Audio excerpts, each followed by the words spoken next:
السلام علیکم، آپ دیکھ رہے ہیں کے نیوز ایچ ڈی۔ میں ہوں کرن ارشاد۔ خبر شامل کرتے ہیں شیخو پورہ سے۔ شیخو پورہ میں نان سٹاپ ڈکیتوں کا نہ رکنے والا سلسلہ جاری۔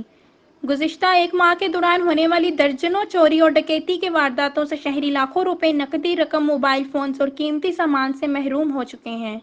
مزید اس حوالے سے رپورٹ کر رہے ہیں ہمارے bureau chief Tahir Khan.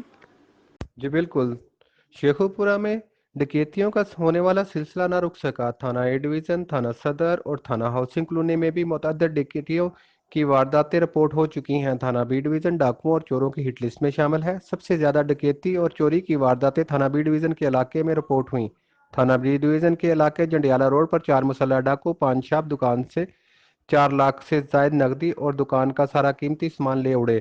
Green valley سے 4 مسلح ڈاکو گھر والوں کو یرغمال بنا کر 20 لاکھ کے قریب طلائی زیورات اور نقدی لوٹ کر فرار ہو گئے۔ متعدد وارداتوں کی سی سی ٹی وی فوٹیج ہونے کے باوجود پولیس پکڑنے میں ناکام ہو چکی ہے۔ شہر میں امن و امان کی صورتحال برقرار رکھنے کے لیے ڈی پی شیخو پورہ متعدد بار فلیگ مارچ بھی کر چکے ہیں۔ درجنوں ہونے والی ڈکیتیوں کی وارداتوں میں شہری لاکھوں نقدی اور اپنے قیمتی جانوں سے بھی ہاتھ دھو بیٹھے ہیں، جبکہ پولیس خاموش نمائشی کا کردار ادا کرنے لگی ہے۔ شہریوں نے آئی جی پنجاب سے آئے روز بڑھتی ہوئی وارداتوں کا نوٹس لینے کا مطالبہ کر دیا ہے۔ جی